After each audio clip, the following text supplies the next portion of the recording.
Good evening, I'm Steve Hensley. We certainly did not see the worst in Kentucky from what once was Hurricane Helene, but it was bad enough.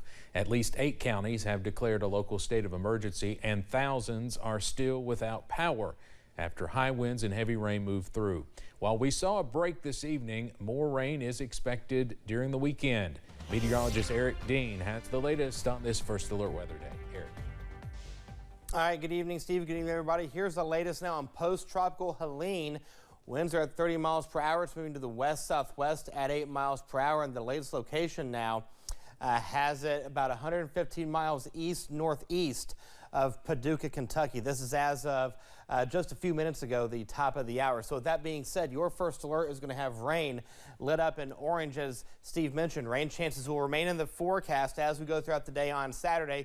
We're in that little bit of a break right now, but then again tomorrow we'll see the rain pick up. Patchy fog is also not out of the question as we go throughout the overnight hours.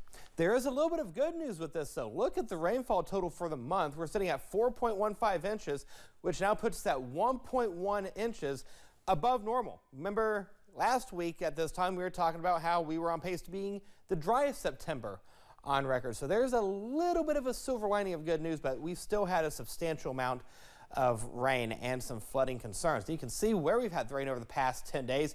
Had a trace a week ago on the 21st, and then the big winner was Thursday and again today. This time last year, though, we were at 1.65 inches. Here's the setup for tomorrow. There's that low pressure, or the remnants of Helene. And knows how we get on the back end of that, and knows how the rain chances continue to sit here and spin and push through eastern Kentucky for Saturday going into Sunday, and then they continue again as we go throughout the day on Monday. Some places through Sunday could pick up an additional quarter of an inch to a half inch of rain.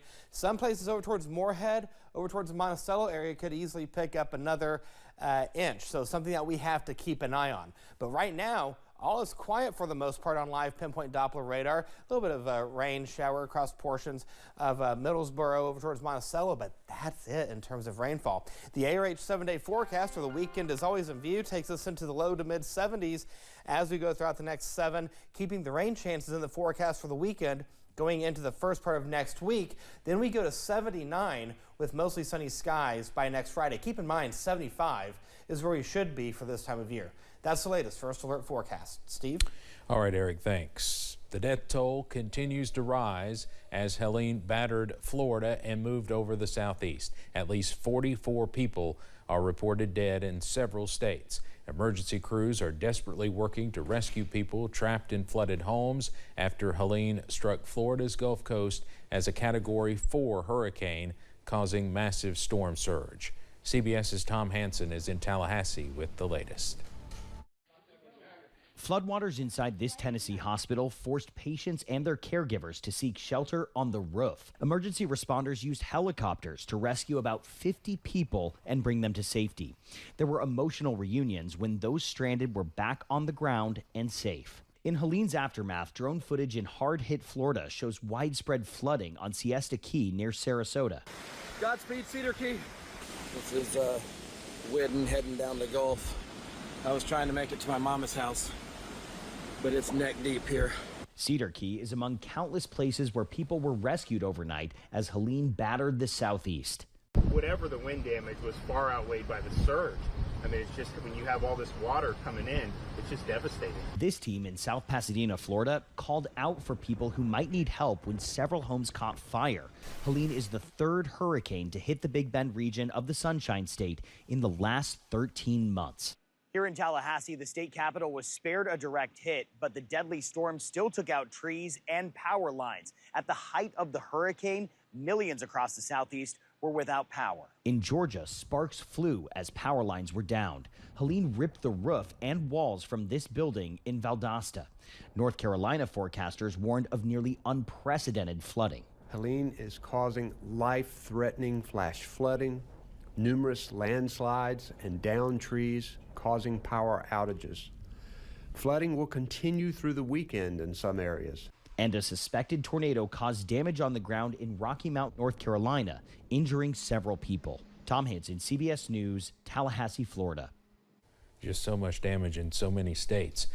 High winds knocked down trees here in eastern Kentucky. A high-rise in Paintsville was also hit hard by the wind today, leaving damage to its exterior. Take a look at this. Siding from the Bristlebuck Manor fell to the ground, crashing into the side parking area with debris landing all around. Residents say they heard the crash and expected the worst. Frank Bird has lived there more than 3 years and says he saw the whole thing happen. It's pretty intense. It was, I thought a truck flipped over or something bad had happened over here, but it was just the facing of the building falling off. Residents say no one was injured and the building staff was quick to tape off the area and clean up the debris.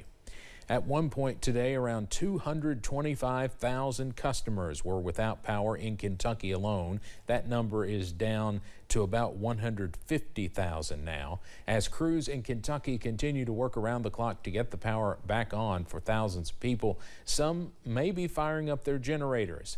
Fire officials are warning of potential safety hazards. They say there are 3 generator hazards to look out for: carbon monoxide poisoning, fires, and electrocution. Number one, don't ever run a generator in an enclosed space, especially don't run it inside your house or in your basement. And if you think you can run it and then use a fan to ventilate, you will not be able to. So what you're worried about is the carbon monoxide. Fire officials also say it's important to shut off generators while refueling to avoid a fire hazard. Helene also wreaked havoc on air travel across the eastern U.S. Here in Kentucky, many flights at Bluegrass Airport in Lexington were delayed or even canceled altogether.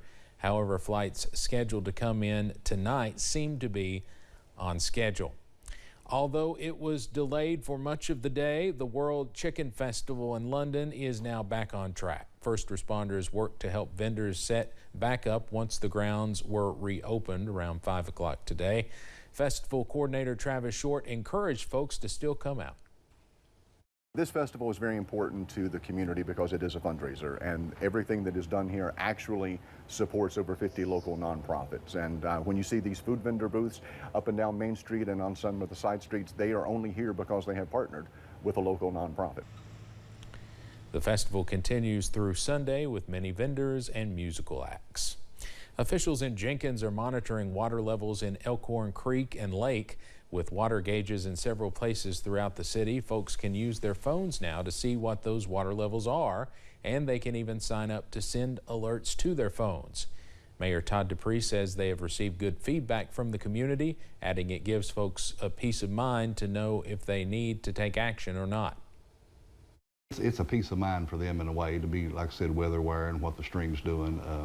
I've got a couple instances where people live down here and they don't monitor it, but their children do. So if they call their kids and say, hey, the rain's up, you know, what's it going to do? They can pull up on their phone and say, hey, Mom, hey, Dad, it's at 3 foot and it needs to be at 7 foot before you need to really be worried about it.